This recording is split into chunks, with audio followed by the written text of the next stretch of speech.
Buenos días, chicos, espero todos se encuentren muy bien. Yo soy el ingeniero Edgar Yacid Barrios Saucedo.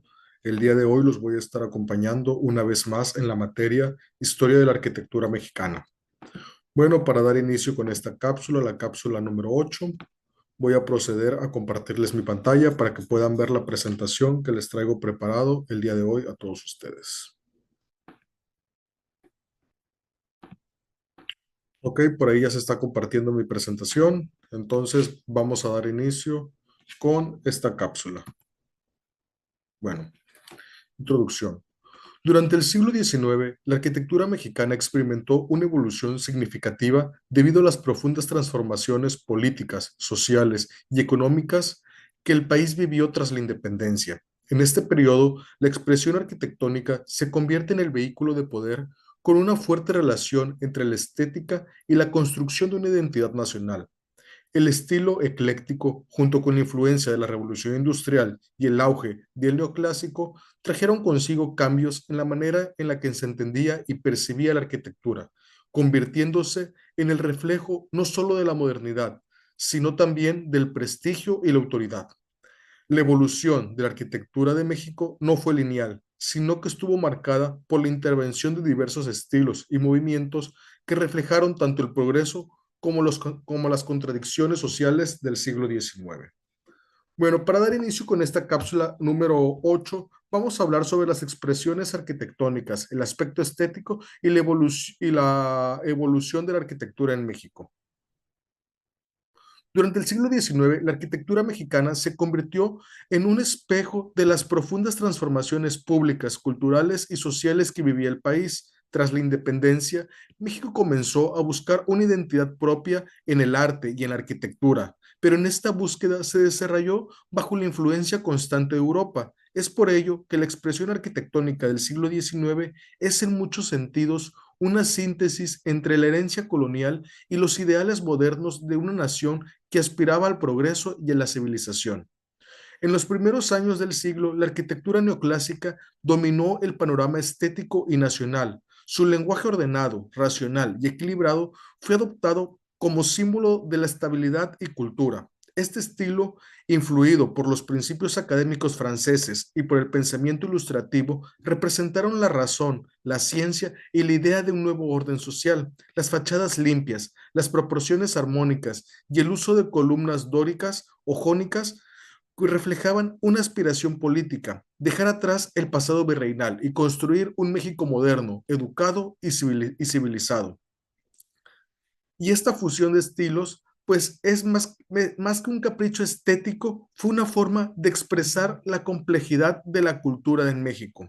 La arquitectura del siglo XIX no solo reproducía modelos europeos, sino que los reinterpretaba, los adaptaba al contexto local y los integraba con símbolos nacionales y valores propios.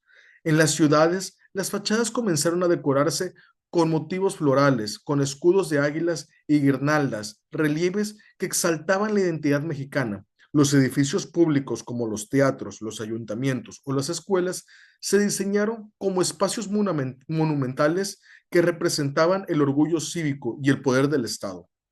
El Palacio de Bellas Artes, iniciado a finales del Porfiriato, es quizás el mejor ejemplo de esta búsqueda, ya que combina una estructura moderna con el acero, con un diseño inspirado en el arte nuevo europeo, pero con una ornamentación profundamente mexicana. Y en cuanto al aspecto estético, en el siglo XIX fue un periodo de búsqueda y contraste. Mientras los primeros decenios exaltaban a la sobriedad del neoclásico, la segunda mitad del siglo abrazó la exuberancia decorativa del eclecticismo porfiriano.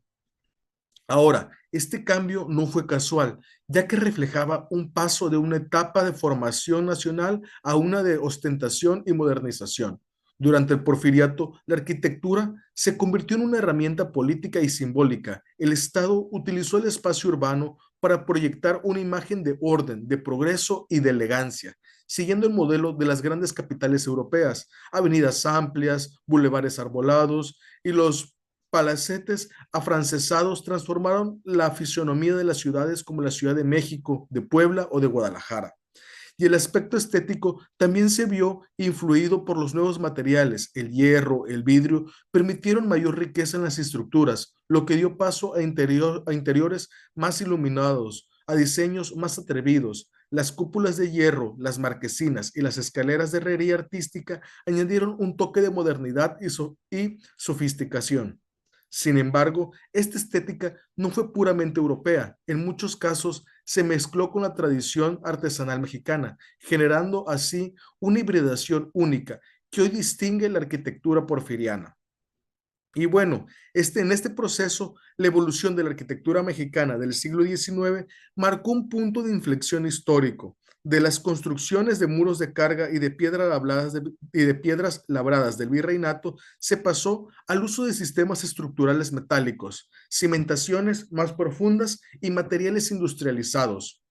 De los templos y los conventos coloniales, se evolucionó hacia edificios públicos, cívicos y urbanos que reflejaban las aspiraciones republicanas y una arquitectura centrada en la fe. Con una arquitectura centrada en la fe, se transitó a una arquitectura centrada en la razón y el progreso. En otras palabras, la evolución arquitectónica del siglo XIX fue también la evolución de la identidad mexicana, un recorrido desde la herencia colonial hasta la modernidad propia, abierta al mundo, pero anclada a su historia. Bueno, ahora sí, vamos a entrar en materia viendo la expresión arquitectónica, la arquitectura como la expresión de poder y modernidad. La expresión arquitectónica del siglo XIX refleja la búsqueda para consolidar una nueva identidad nacional después de la independencia.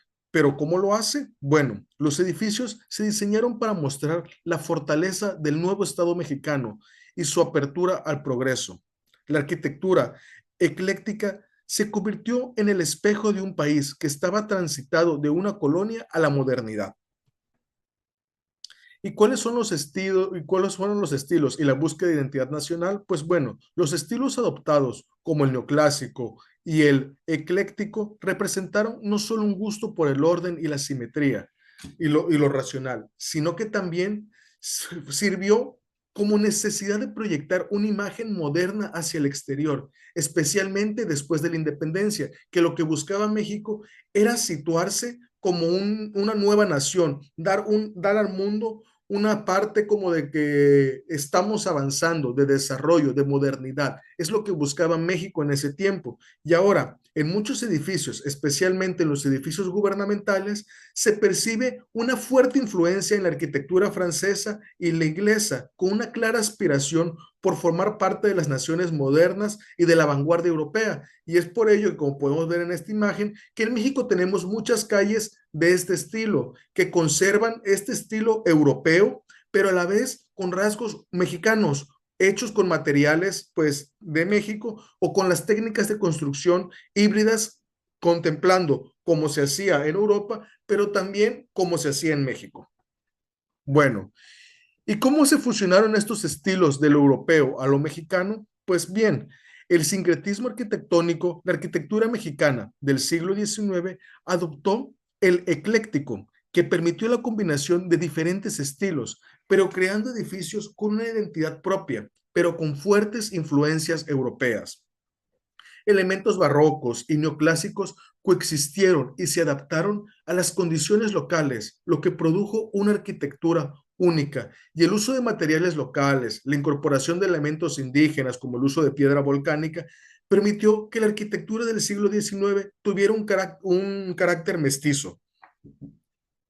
Y es así como podemos tener igual este tipo de fachadas donde se combina la piedra, estos arcos, este estilo de cúpula y estas fachadas que, si bien no son 100% mexicanas, es una hibridación de los estilos europeos, de los estilos de construcción europeos con los estilos que estaba adoptando México.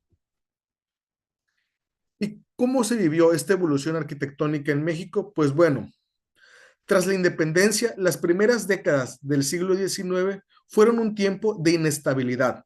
La arquitectura reflejaba la inseguridad política y la falta de recursos, con muchos edificios neoclásicos inconclusos y estructuras improvisadas. La Catedral de la Ciudad de México sufrió remodelaciones debido a la falta de dinero y la estabilidad política. Y en general, en las primeras construcciones republicanas se caracterizaron por un pragmatismo y la influencia de la arquitectura colonial. Y aquí igual quiero destacar en estas imágenes el contraste de cómo empezó la arquitectura en México con las primeras pirámides, con las primeras civilizaciones, y cómo a finales del siglo XIX ya estábamos teniendo este tipo de arquitectura. Si bien es una combinación de estilos, ya sea del barroco, virreinal, de estilos europeos, pero se hicieron con materiales principalmente, pues aquí en México, como la roca volcánica, inclusive las piedras preciosas. ¿Cómo se vivió esta evolución arquitectónica en general? Pues bueno, desde la época de las cavernas, el hombre tenía la necesidad de resguardarse. Para ello, pues se crearon estos tipos de refugios. Pues esta parte vamos a irla un poco rápido porque es general. Después, en Mesopotamia, en el 3200 antes de Cristo, pues es donde se vieron las primeras edificaciones de adobe elaboradas con fines religiosos. Posteriormente, en el 3100 a.C., los asentamientos evolucionaron a formas materiales. Ya vemos que en el 3100 se hacen las primeras construcciones de las pirámides en Egipto, monumentales, y la arquitectura funeraria y religiosa. Posteriormente, años más tarde, los griegos en el 776 a.C. se construyó la Acrópolis con los materiales de piedra caliza y mármol. Aquí vemos ya cómo fue evolucionando de cavernas a ya empezar a construir acrópolis. Posteriormente o más adelante, en Roma, en 1800 a 1200 después de Cristo, aparecieron los arcos redondos en las edificaciones, como en las iglesias, los castillos, los cuales fueron hechos de muros muy gruesos y pesados, como podemos ver aquí, en el Coliseo Romano. Pero posteriormente, en el 1300 después de Cristo, nació en Italia la búsqueda de edificios perfectos, basándose en los cálculos matemáticos y geométricos para obtener así la máxima armonía y pues la proporción. Y años más tarde, en el 1700 después de Cristo, ya con las técnicas de construcción barrocas, pues tenemos ahí una exuberancia decorativa y una complicación que surge justamente por la oposición al puritanismo protestante. Y posteriormente, en el 1900 después de Cristo, pues ya no se imita la naturaleza, sino se desarrollan formas más modernas de diseño y arquitectura que ven a la vanguardia e innovadoras. La arquitectura ecléctica en el Porfiriato. Bueno, la era de Porfirio Díaz fue un periodo clave para la arquitectura en México. Durante este tiempo se intensificó la modernización del país, con las construcciones de grandes obras públicas que reflejaban la fusión de estilos europeos con tradiciones locales. Por ejemplo, el edificio de la Secretaría de Educación Pública es un ejemplo claro de una fusión de neoclasismo con toques de estilos franceses y renacentistas. Y el estilo ecléctico se consolidó en el uso de elementos barrocos, neoclásicos y góticos en sus edificios emblemáticos de la época. ¿Cómo podemos ver esta fusión en esta imagen? Bueno, ¿y cuál es la evolución de la estética en la arquitectura moderna? Pues a medida que avanzaba el siglo XIX, la estética arquitectónica comenzó a dar paso a un enfoque más funcional, y esto se vio reflejado en el diseño de ferrocarriles, de fábricas, edificios gubernamentales que adoptaron un estilo ornamental y más enfocado a la practicidad. Y la revolución estética continuó con la llegada de nuevos materiales, la adopción del Art Nouveau o del Art Deco en los últimos años del siglo XIX, aunque en el siglo XX, aunque fue en el siglo XX, cuando estos estilos se afianzaron completamente. Y aquí en estas imágenes, pues vemos un contraste de lo que venía siendo el estilo que se tenía en el siglo XIX y pues el estilo de construcción que tenemos actualmente en el siglo XXI. Y finalmente, en conclusión, La arquitectura mexicana del siglo XIX es un reflejo de las transformaciones sociales, políticas y económicas del país, que pasaron de ser una colonia a una nación independiente y luego a una nación modernizada bajo el régimen de Porfirio Díaz. Y la expresión arquitectónica durante este periodo de tiempo no solo estaba vinculada a los nuevos valores republicanos, sino que también a la necesidad de mostrar al mundo un México moderno y progresista. Y la arquitectura ecléctica, con su fusión de estilos europeos y la incorporación de nuevos materiales, permitió a México crear un legado arquitectónico único que sigue presente en la Ciudad de México y en otras ciudades importantes del país. Y este periodo, sin embargo, también marcó las tensiones sociales de un país que experimentaba desigualdad y exclusión. La arquitectura de esta época, por lo tanto, no solo es un testimonio de la modernidad, sino que también de las contradicciones inherentes al proceso de construcción de la nación mexicana. Y es por ello que es muy importante que tengamos en cuenta todo, todos estos puntos, ya que el siglo XIX fue en esencia un siglo de aprendizaje, donde México asimiló la industrialización, el academicismo y el eclecticismo, pero también comenzó a gestar una identidad arquitectónica propia que maduraría en el siglo XX. Y cada cornisa, cada cúpula, cada pórtico de esa época cuenta una historia de un país que se edificaba no solo con piedra y hierro, sino con ideales, con sueños y con la convicción de encontrar su propio estilo en el mapa de la modernidad. Bueno, chicos, espero que haya sido de su agrado esta presentación. Les recuerdo mi nombre. Yo soy el ingeniero Edgar Yacid Barrios Saucedo y quiero agradecerles a todos por su tiempo. Nos vemos en la siguiente cápsula. Hasta luego.